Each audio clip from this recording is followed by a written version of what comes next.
우리나라 주식시장에 상장돼 있는 기업들의 역사상 최대 이익이 났어요. 예. 자, 근데 주식을 아무도 안 사요. 왜 그럴까요? 간단해요. 기업들 입장에서는 다음에 정치 권력이 누구에게 넘어갈지를 모르는 상황에서 오너님들이 차기 정권의 어떤 정책 시책에 맞춰서 자금을 집행해야 되기 때문에 오히려 배당을 삭감하고 내년에 투자를 줄이고 자사주는 그대로 유지하는 이런 정책을 쓸 거라는 걸 우리가 다 아니까 아무도 저가 매수를 안 하는, 우리나라는 심판이 경기장에서 뛰는 나라다. 한국 주식시장에 대한 미련을 버리고 제가 결정한 건 뭐냐면 한국 시장의 비중을 최대한 줄이는 아이고 그래요. 자산 배분 전략을 운용해야 되겠다. 네. 오늘의 플러스, 산타랠리에서 소외된 우리 증시, 그 리스크에 취약한 원인과 해결책을 알아봅니다. 홍춘욱 프리즘 투자자문 대표 모셨습니다. 어서 오세요. 네, 안녕하세요. 예, 대표님 원래 이 증시 참여자들은 그래도 웬만하면 호재를 들고 와 주시는데 어쩌다가 우리 증시가 어려운 이유를 이렇게 몸소 설명해 주셔야 될 상황이 돼버렸던 것 같은데요. 이 얘기 준비하신 이유가 있으시겠죠?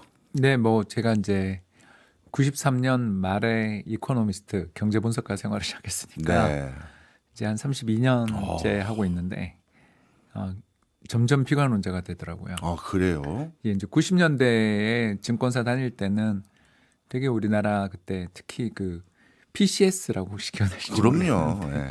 예, 뭐 016, 018, 예. 019로 이어지는 새로운 어떤 핸드폰의 출현 그리고 인터넷 혁명 이런 거 속에서 경제가 되게 강하게 성장할 거라는 기대가 높았고 실제로 1996년 같은 경우도 한 7%씩 성장하는 고성장 국가였는데 이제 그게 외환위기 겪고 또 외환위기 겪은 다음에는 그래 나라는 어려워졌지만 좀 공정공시 제도라든가 다양한 여러 가지 특히 회계 조작 사건에 대한 엄단 또는 몇몇 그룹들의 파산 이런 것 속에서 투명한 시장이 될 거다라는 기대를 품고 나름 낙관론자로 살아왔고 그러기 때문에 증권사에 있었습니다. 네. 그런데 이제 2008년, 2010년 사이에 금융위기와 재정위기를 겪고 그 뒤 기업들의 패턴, 흐름 이런 것들을 좀 어떻게 보면 옆에서 또는 직접적으로 접할 수 있는 자리로 옮기면서 이렇게 쭉 경험하다 보니까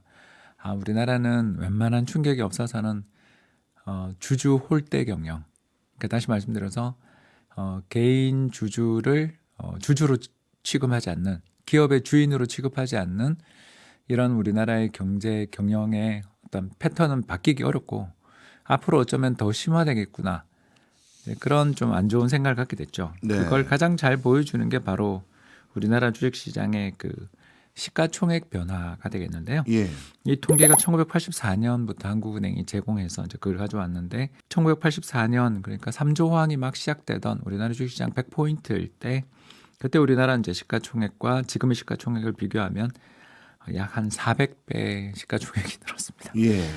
근데 이제 시가총액이라는 게 주식수 곱하기 주가니까 한마디로 말해서 주식시장의 규모가 400배 커진 거죠. 예.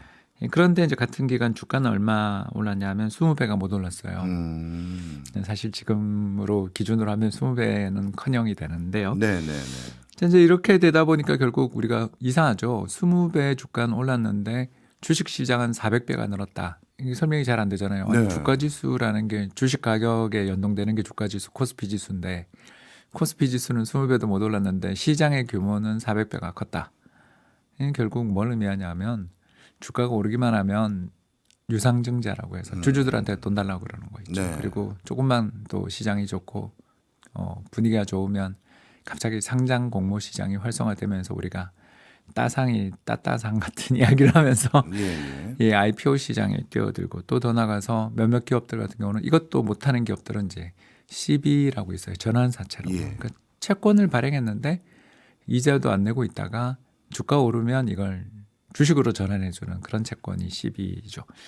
이런 채권까지 발행을 한다라는 건 그 회사에 좀 문제가 있는 이야기죠. 그런데 이제 그런 CB까지 전부 주식 전환을 하면서 그 주식시장의 사이즈는 400배 오르는 동안 주가는 한 20배 남짓, 그것도 최근에는 거의 잃어버린 이제 10년을 향해서 가고 있는 중이고, 이 모든 이야기를 종합해 보면 결국 우리나라 주식시장은 발행시장이다. 이게 뭐냐면 네.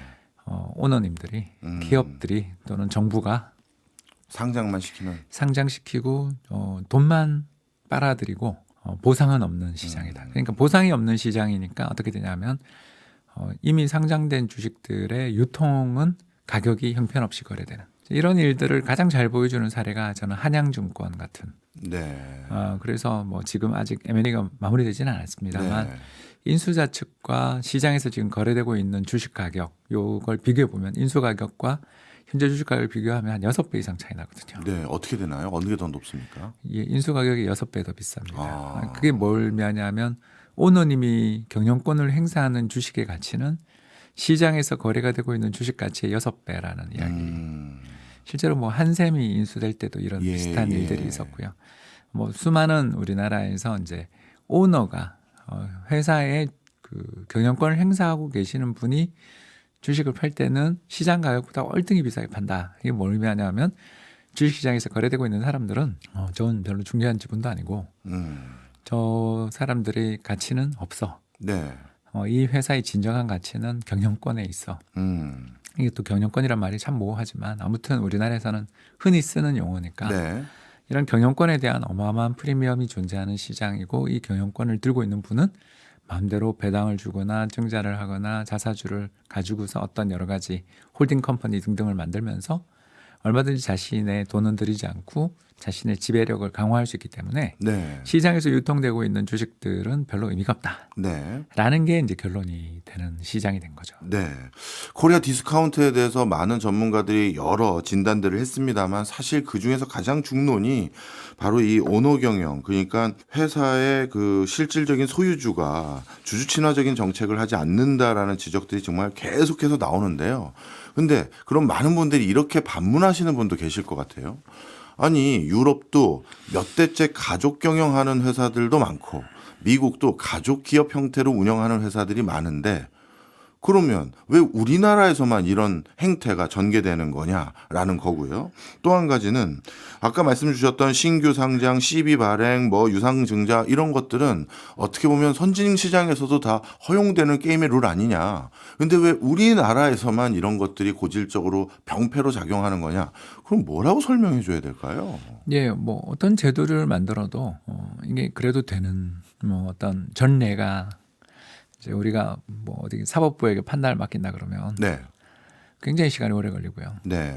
옛날에 에버랜드 CB 사건 혹시 기억나시는지? 그렇죠. 예. 10년 가까이 걸렸던 것으로 예. 기억하는데 일단 시간이 엄청 오래 걸리고 두 번째가 판결이 나더라도 그 사이에 모든 이익들은 다 취해져 있는 상태이거나 기정사실이 되어 있는 경우도 많고 뭐 가장 대표적인 게 삼성물산 모직 합병 같은 네. 경우도 결국 그 합병 자체가 취소되지 않았잖아요. 그렇네요.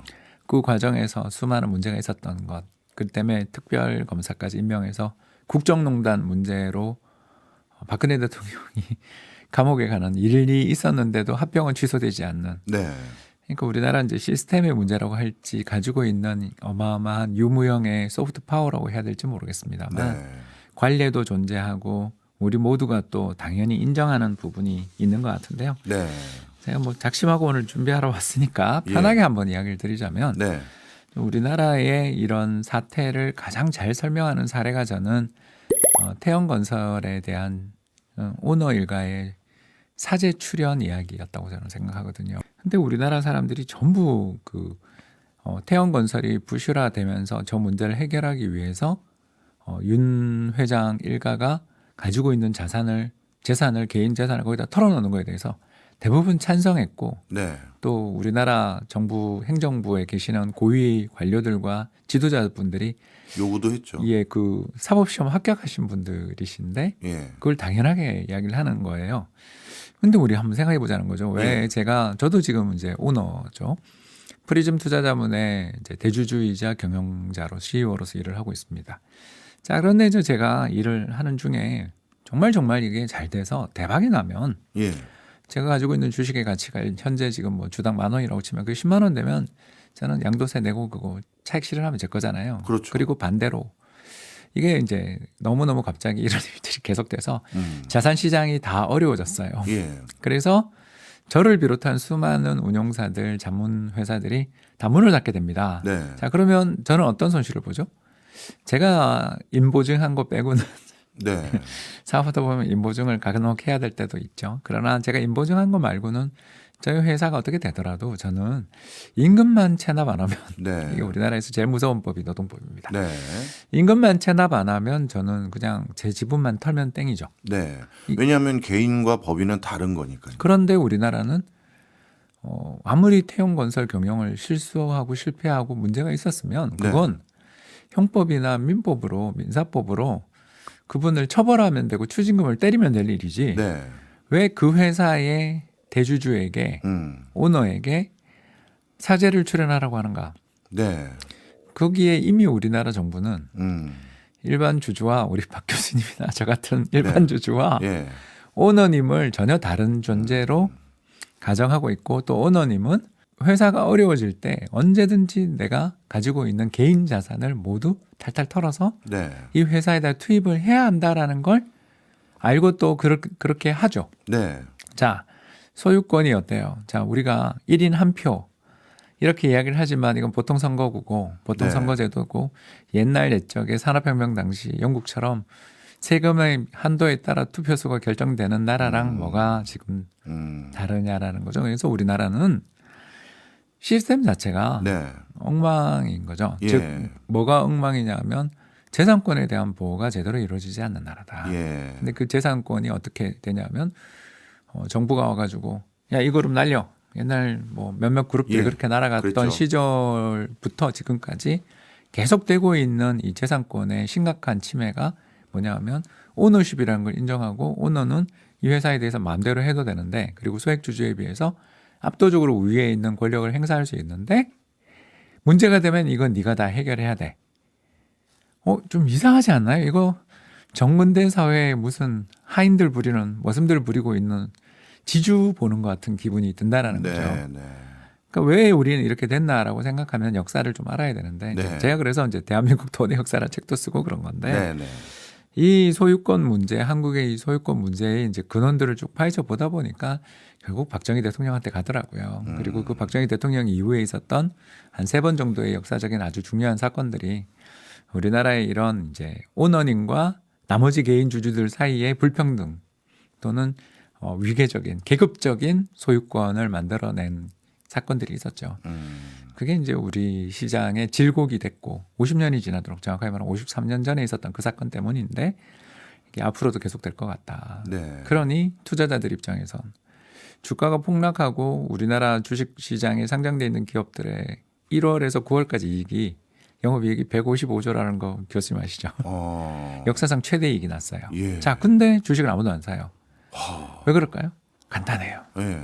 기업들 입장에서는 다음에 정치 권력이 누구에게 넘어갈지를 모르는 상황에서 현금을 들고 싶어 할 거기 때문에 네.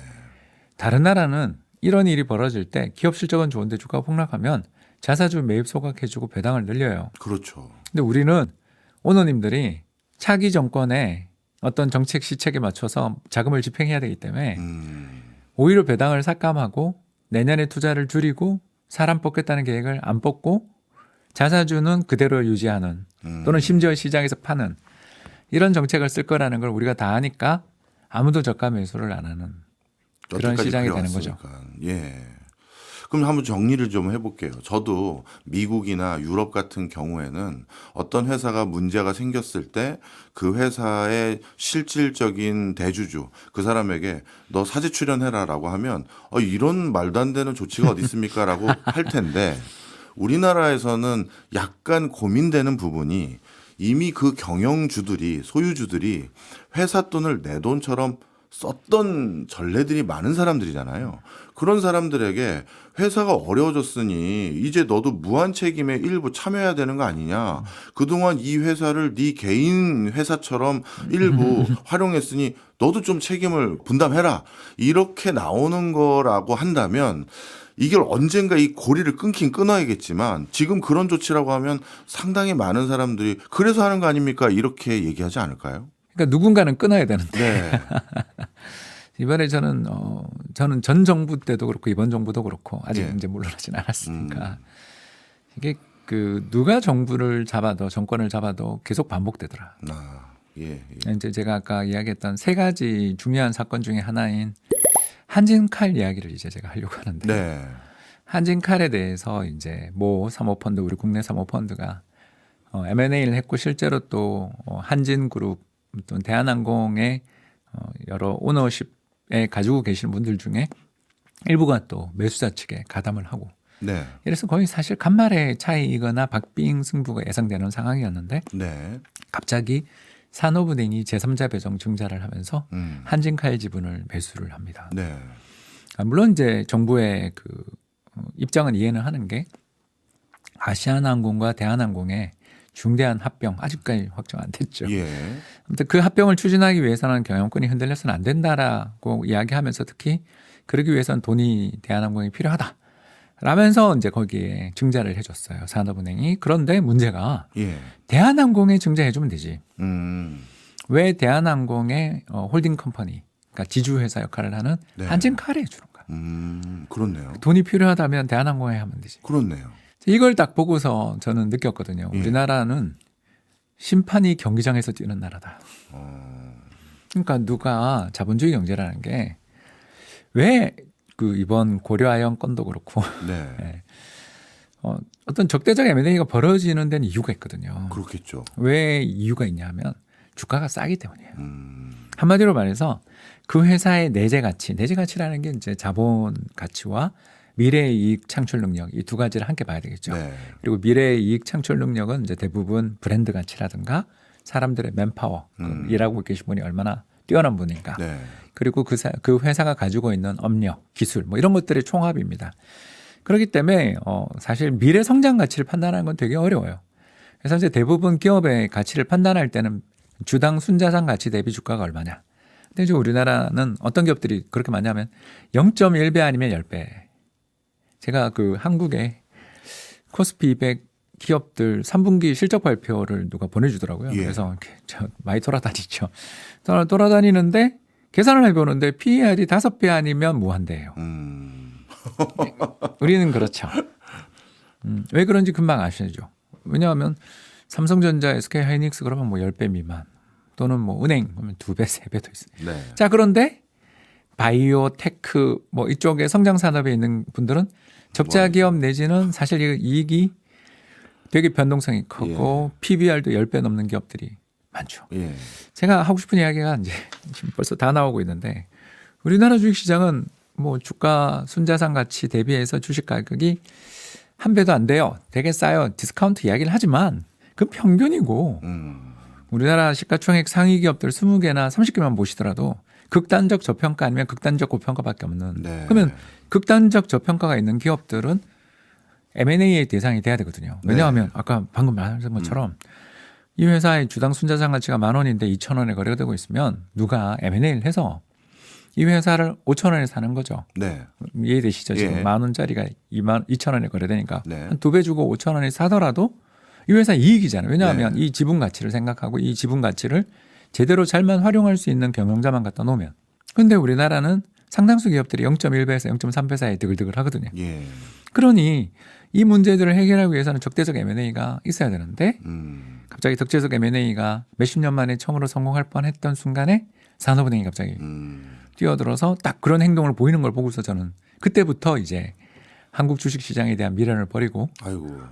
프리즘 투자자문 창업한 것도 이것 때문이에요. 네. 저는 2021년, 22년에 있었던 이 역사적 사건들을 보고 제가 결정한 건 뭐냐면 한국 시장의 비중을 최대한 줄이는 아이고, 그래요. 자산 배분 전략을 운용해야 되겠다. 네.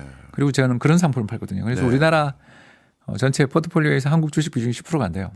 야, 한국을 대표하는 이코노미스트 분께서 창업한 자문회사가 국내 비중이 작다. 왜 그러냐면 야. 이거는 제가 느꼈거든요.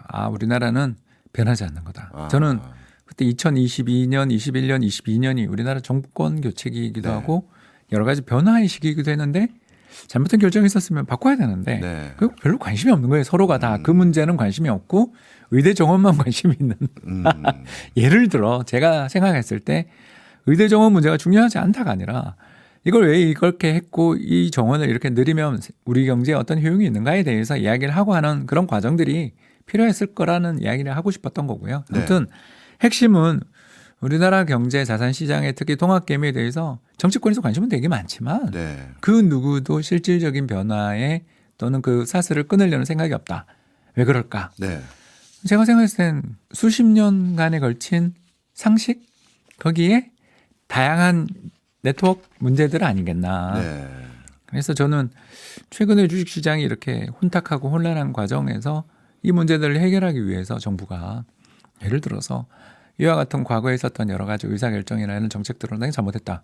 나 이제 다시 이런 일 없도록 하겠다라고 선언하고 또 그 건에 대해서 재조사를 하거나 어떤 행정 조치를 하거나 하면 저는 인정하겠어요. 그리고 네. 그때는 저는 한국이 달라질 거라는 걸 인정하겠어요. 그러나 우리는 심판이 항상 경기장에 뛰어들어서 대주주 편을 든다는 걸 알기 때문에 네. 아무리 제도를 바꾼들 저는 솔직히 상법 개정도 해야 되고 뭐 자본시장법도 개정해야 된다고 보는 사람이지만 네. 그것만으로 된다라는 식의 그런 낙관론은 단순한 아니다. 낙관론에는 저는 동의하지 않는 거죠. 알겠습니다. 근데 요즘은 더더욱 사람들을 허탈하게 만드는 부분이 이 계엄 정국을 보면서 또 많은 또 허탈감들을 가지고 계신 것 같습니다. 실제로 요즘 주가와 환율이 요동치면서 우리 증시에 더욱더 악영향을 주는 것 같다라는 얘기도 있는데 일단 이 계엄 우리 증시에 악영향으로 지금 작용하고 있는 건가요?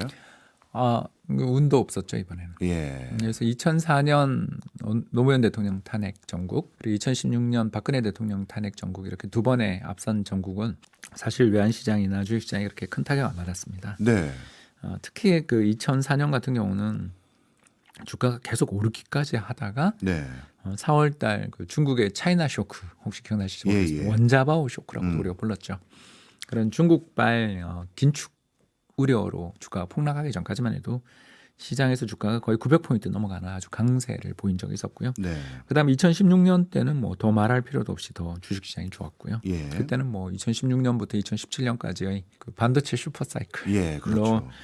주가가 계속 움직이던 상승하던 그런 시기였기 때문에 예. 사실 이런 탄핵 변수들이 우리 국내 내부 변수로는 그렇게 중요하지 않았던 것 같아요. 그리고 예. 오히려 이제 해외 다른 나라의 요인들이 훨씬 더 중요했고 그때 우리나라 해외 요인에 따라 주가는 움직였다. 이렇게 정리할 수 있는데 이제 이번이 좀 운이 없었던 게 네. 11월 달 트럼프 대통령 당선자가 확정된 다음부터 우린 두 가지 공포에 젖어들기 시작한 게 첫 번째 이 사람이 대중국 관세뿐만 아니라 전 세계 다른 교역국가에 대한 10% 일률 관세를 도입하겠다 그러면서 네. 한국이 이제 미국에 대해서 어마어마한 흑자를 올리고 있는 나라인데 우리나라 입장에서 보면 굉장히 불확실성이 커진 게 첫 번째였고요. 예. 여기 이제 더 나가서 이제 두 번째 문제들이 또 부각되기 시작한 게 달러 강세가 갑자기 시작되면서 네, 네. 전 세계 돈들이 다 미국으로 빨려 들어가고 실제로 달러에 대한 원화 환율도 그때 1,410원까지 올라가는. 그렇죠. 그래서 달러의 강세이자 원화의 약세 또는 예. 뭐 우리만 약세가 아니고 그 말레이시아 링깃이나 아니면 인도 루피 같은 아시아 통화 대부분이 약세를 보이는 형국이었습니다. 예. 그런데 이제 여기에 계엄 사태. 계엄과 뭐 탄핵 이런 예. 여러 일들이 이제 벌어지게 되니까 글로벌 금융시장 참가자들 입장에서는 어차피 지금 트럼프가 미국을 다시 위대하게 만들자는데 예. 그럼 미국이 좋은 거 아니야라고 생각하던 차에 미국 달러는 강세고 아시아 통화들은 약세를 보이는 형국이니까 안 그래도 이머징 마켓에서 돈을 빼고 싶었어요. 예. 그러니까 울고 싶은데 뺨을 철썩 그것도 소리 크게 때려버린 거죠. 이러니 이제 금융시장의 참가자들 입장에서는 야, 난 잘 모르겠고 일단 한국 빼. 여기에 이제 두 번째 패닉이 뭐 우리가 금융투자소득세 관련해서 얼마나 많은 그 논란이 있었고 예. 또 밸류업에 대한 기대들도 좀 있었다가 속으로들고 하면서 금융시장의 참가자들이 한국 주식은 이거 이제 정말 답이 없는 거 아니야? 좀 이런 비관을 갖고 있던 차에 네. 이런 연쇄적인 악재가 벌어지니까 이제 전부 서학개미로 투자 이민을 이제 떠나는 그러니까 정말 국적을 옮긴다기보다는 주식의 국적을 다들 해외로 옮기는 그런 전략들을 쓰게 되니까 이 사태가 이렇게 사실 정치 쇼크만으로 보면 사실은 자선 시장은 그렇게 크게 중요하지 않은 사건인데도 네.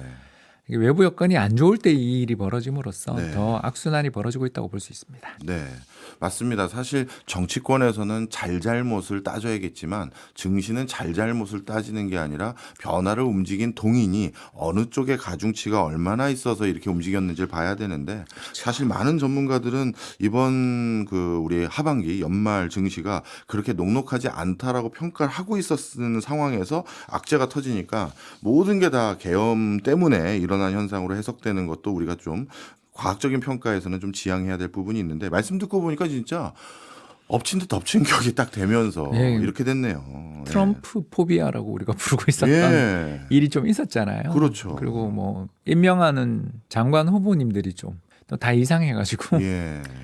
그래서 오죽 이상했으면 재무장관 임명되니까 와 그래도 이 사람은 좀 괜찮아 그러고 주가 반등하는 거 보고서 다들 얼마나 공포에 질려 있는지를 알 수 있는 거 아니겠습니까? 자, 그러면 우리 증시에서 그래도 현 정부에서 의미 있게 추진하고 있었던 밸류업. 그러면 지금 이렇게 리더십이 부재인 상태에서 개인 주주를 생각해 드리겠습니다라고 하면서 추진해 오고 앞으로 계속해서 보완 유지 보수하겠다라고 했던 이 밸류업도 이제 기대할 수 없는 거죠. 그럴 수밖에 없지 않나. 그러니까 우선순위에서 밀린다. 예. 그러니까 제가 드리고 싶은 이야기는 안 한다까지는 모르겠고요. 예. 뭐 왜냐하면 우리나라 주요 정당들도 다 밸류업 자체에 대해서는 찬성이잖아요.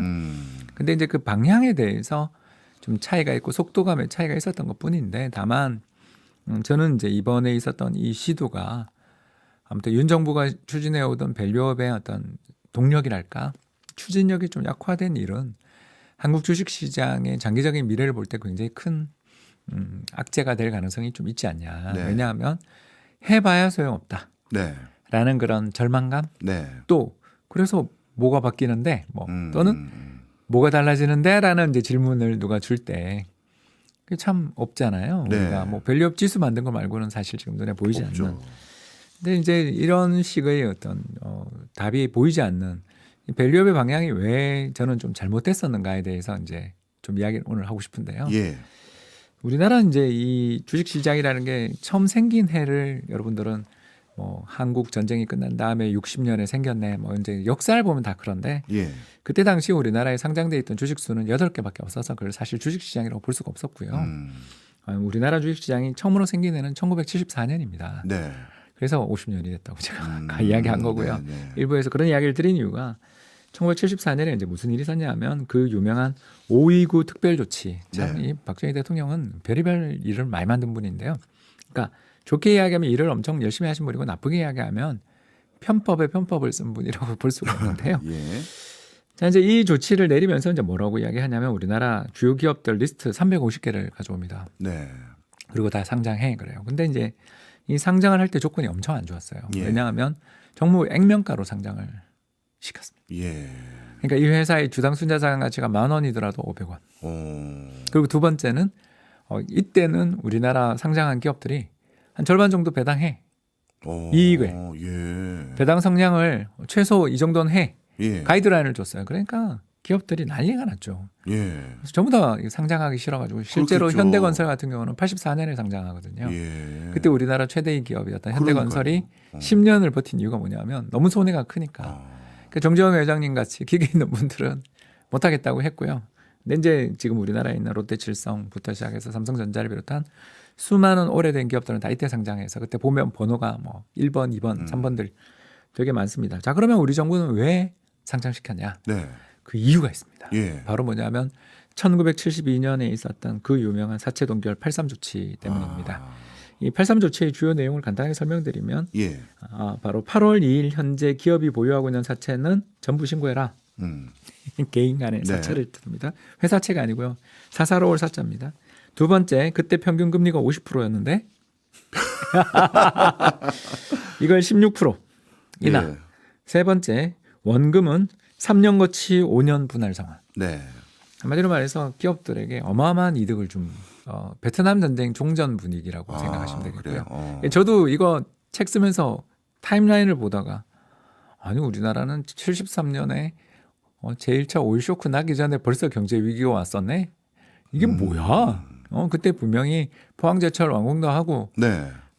좀 죄송합니다만 으쌰으쌰하던 분위기 아니었어? 예. 하고 봤더니 이미 그때 이제 베트남 전쟁에서 슬슬 닉슨 정부가 발을 빼려고 하던 중에 군비 축소가 들어가는 과정에서 우리가 베트남 호황이 끝나가던 시점이었던 거죠. 그래서 예, 그래서 사실상 이제 73년부터 75년 사이에 군대 다 철수하잖아요. 예. 예, 그런 일들이 벌어졌던 게 이 83 조치의 작용이었는데 그때 당시 이제 정부가 사채 규모를 추정을 해보니까 한 2천억 정도 되더래요. 네.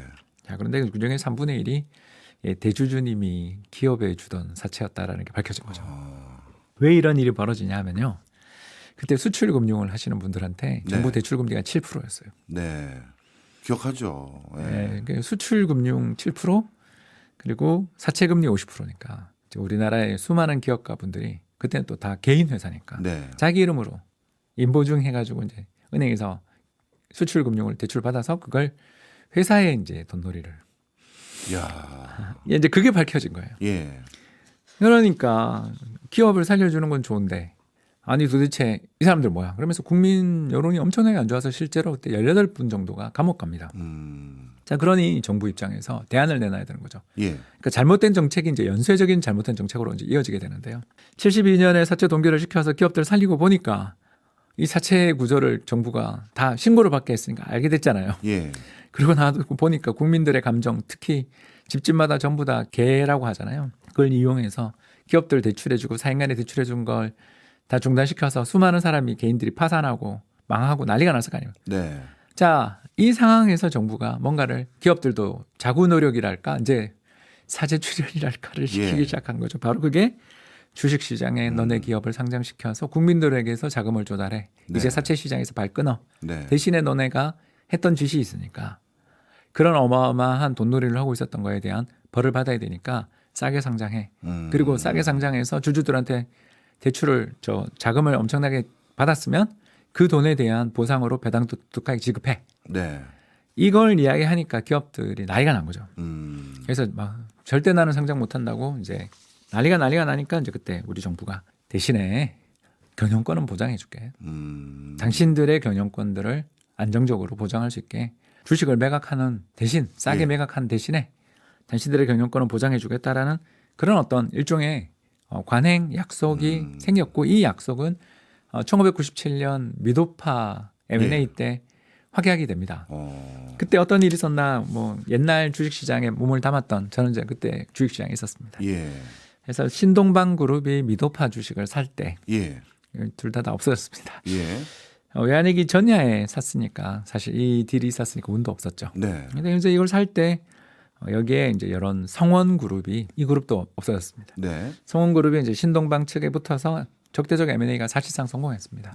그때 갑자기 기획재정부 현재의 기획재정부고 그때는 재경원이죠. 네. 예, 고위 당국자가 이런 합병은 우리 국가 경제에 바람직하지 않다.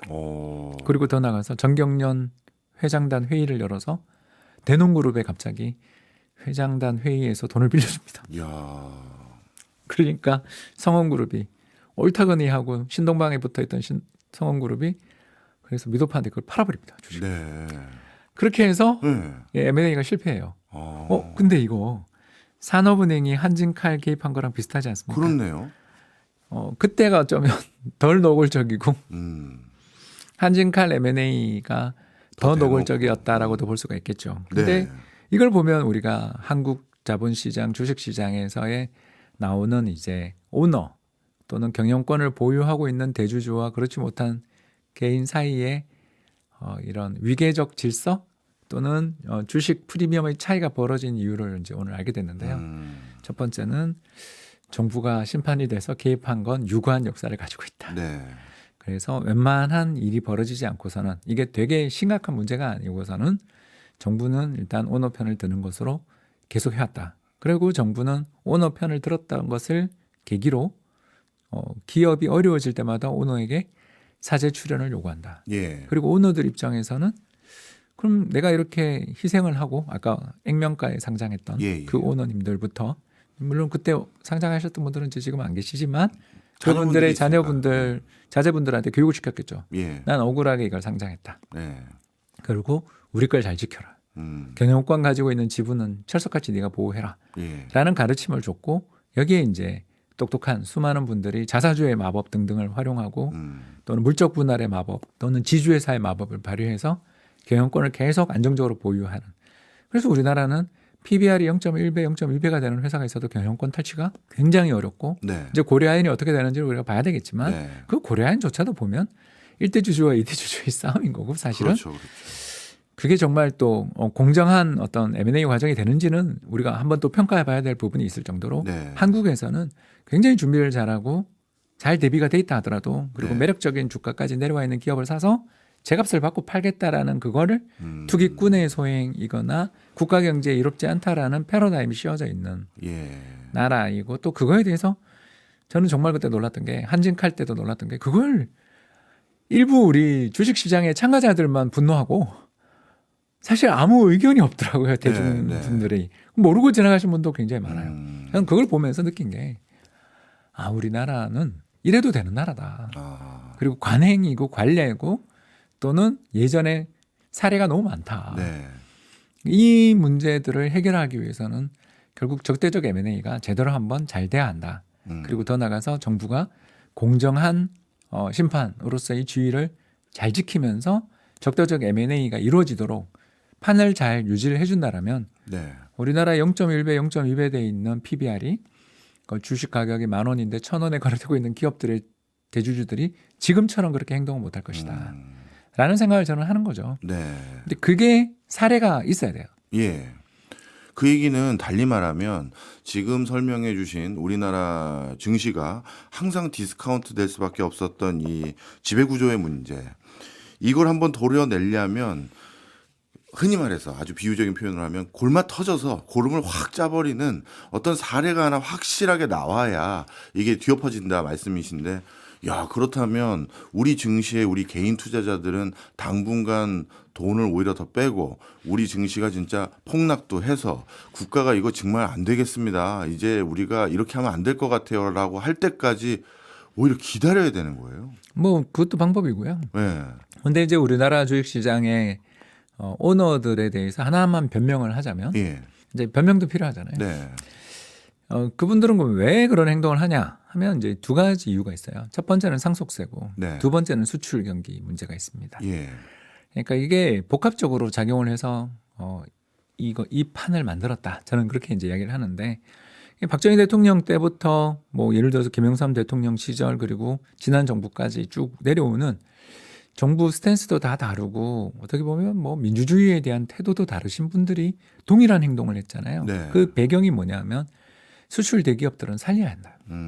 수출 대기업들은 우리나라의 국가 이익에 복무하는 기업들이고 이 기업들은 불황이 올 때라도 사람을 자르지 않고 성장을 하기 위해 투자를 하는 우리나라의 특성이죠. 네네. 딴 나라들은 불황에 사람 감원하고 있을 때 우리는 그때 투자를 한 이건희 회장님 같은 분들이 있었잖아요. 네. 즉 그런 식으로 경영을 해서 성공한 나라거든요. 그렇기 때문에 기업에 대해서 우리 정부는 어떤 생각을 좀 가지고 있냐면 배당 그거 좀 적게 하면 어때? 대신에 불황에도 사람 자르지 말고 고용을 유지하고 그리고 투자를 해서 나라를 먹여 살려. 네. 약간 이런 게 있는 거죠. 네. 네. 이건 뭐 충분히 이해가 되는 네, 부분입니다. 네. 그래서 우리나라가 전 세계에서 배당이 제일 낮아요. 음. 그리고 이거는 한 해 두 해의 문제가 아니고 수십 년 된 네. 일입니다. 네. 제가 1994년 기사를 봐도 똑같이 그런 이야기가 있더라고요. 야. 또 하나 이야기를 하자면 상속세의 이제 55% 이야기는 또 지배주주 같은 경우 60% 이상입니다. 이 정도의 이제 상속세를 물어야 되다 보니까 자연스럽게 이제 부의 재분배를 요구하는 법안인데 문제는 이 어마어마한 네트워크와 힘을 가지고 계신 분들 입장에서 이걸 그대로 받아들이기가 어렵겠죠. 그렇겠죠. 특히 이 경영권이라는 게 얼마나 좋은 건데. 그럼요. 그래서 이 경영권 문제를 해결하기 위해서 이제 나온 게 홀딩 컴퍼니. 뭐 LG그룹이나 두산그룹 같이 네. 이제 우리나라 홀딩 컴퍼니 지주회사 체제로 구성되어 있는 그룹들도 있고 또 많은 기업들이 사업회사와 그렇지 않습니까? 네. 관리회사 또는 지주회사로 분리되는 것을 우리가 무척 많이 보고 있습니다. 네. 그래서 이 과정에서 이제 자사주 10%의 마법이 적용돼서 갑자기 지주회사의 대주주 지분으로 이렇게 전이되는 그런 일들도 벌어지고 또 이걸 법을 바꿔봐야 또 다른 방법을 찾을 거예요. 피하겠죠. 네. 왜 이렇게까지 수많은 일들을 하면서 개인 주주들의 어떤 피를 보면서 또는 손실을 보면서 대주주들이 이렇게 자기 경영권을 확보하려고 하냐 하면 상속세가 사실 너무 높다라는 것도 우리가 좀 인정을 해야 되는 거 아닌가. 네. 그렇다면 대주주들에게 경영권 문제나 이런 것들에 대해서 분명히 정부가 공정한 심판의 역할을 해주고 또 기업의 이사들이 그 기업의 경영권을 가지고 있는 사람들의 이해에만 복무하는 게 아니라 예. 소액 주주들의 여러 행동에 대해서 도움을 주기 위해서는 자신이 경영권을 뺏길 거라는 이 공포를 가지고 있는 이분들을 달랠, 왜냐하면 그래야 인센티브가 있으니까 네, 행동을 네. 하니까. 그래서 상속세율을 조정하는. 조정해주는, 예를 들어서 우리가 이제 아까도 밸류업 이야기 잠깐 했는데 밸류업 우수 기업은 상속세율 인하 이런 건 안 되냐 이거죠. 어차피 상속세라는 게 우리나라 전체 세수에서 정말 극히 일부에 불과한 네. 이제 기분만 내는 법이지 실제로 죄송합니다만 대부분의 기업들은 어떤 여러 가지 편법으로 다 빠져나갔었잖아요. 예, 예. 그러기 때문에 걷기도 힘들고 여러 부작용만 있는, 꼭 이렇게 세율을 이렇게 또 30억 이상의 그 상속세를 내는 그 이제 상속을 받게 되시는 분들에 대해서부터 중과가 들어가는 네. 대체로 이제 그때부터 엄청나게 세율이 뜁니다. 이제 이런 법들을 좀 변경을 해야 되지 않겠는가. 그래야 또 우리 국내를 탈출하고 있는 네. 수많은 투자자들을 또 잡아두는 데도 도움이 되지 않겠냐라고 생각합니다. 그래서 우리나라 경제가 수출 주도 성장을 하면서 불황에도 투자하는 나라로서 살아왔기 때문에 네. 현재의 오너십 구조, 현재의 어떤 지분 구조가 불가피한 면이 있었던 건 인정하고 이걸 모두 처음부터 때려잡아 보면 우리나라 경제가 또 저는 어떻게 될지 변화가 될지 좀 그게 예측이 불가능하니까. 예. 그렇다라면 타협이 좀 필요하지 않나. 그래서 누구를 악마로 규정하고 저긴 다 나쁜 새다. 갑자기 마오쩌둥이 떠오르는데요. 저 새는 나쁜 새다. 이런 식으로 사람들을 몰아가기보다는 대주주들이 문제가 있으니까. 네. 근데 이 사람들이 가지고 있는 이 공포를 해결할 수 있는 방법들도 주자. 그리고 그 방법을 줬는데도 이 사람들이 전혀 그런 움직임이 주주 없다. 가치에 대해서 그게 없다라면 정부는 공정한 심판으로서 적대적 M&A를 오히려 촉진시키는 방향으로 시장을 유도해 두지 않나. 네. 이런 방식으로 시장이 움직이기 시작하면 저는 우리나라 충분히 밸류업이 가능하다고 생각하는 게 네. 일단 이 힘든 와중에 기업들은 돈을 잘 벌어요. 수출을 너무너무 잘하고 예.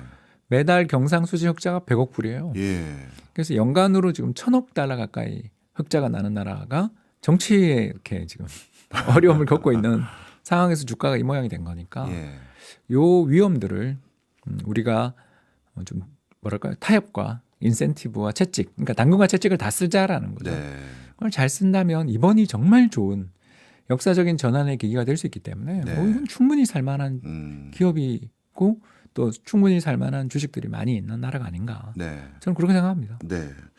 저도 사실 동의합니다. 우리 증시에 있는 많은 회사들, 정말 알토란 같은 세계적인 경쟁력 가진 회사들도 많고, 또 전문 경영이든 뭐 소유에 의거한 오너든 능력 있는 분들도 꽤 있어요. 그래서 그게 제대로 시장에 평가받아서 개인 투자자들에게도 큰 수익이 실현될 수 있는 그런 증시가 됐으면 좋겠는데, 자, 마지막으로 우울한 얘기 많이 했으니까요. 우리 개인 투자자, 이 엄혹한 시대, 불확실한 시대에 어떻게 지금 투자를 해가면 좋을지 마지막으로 조언 하나만 부탁드립니다.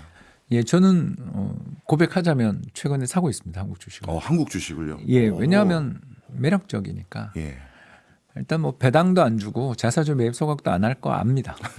그렇지만 사태가 진정되고 나면 또 이 많은 현금들을 일부 사람들의 배를 불릴 수도 있겠지만 네. 그런 회사도 있지만 그런 회사는 투자 안 하면 되는 거고 네.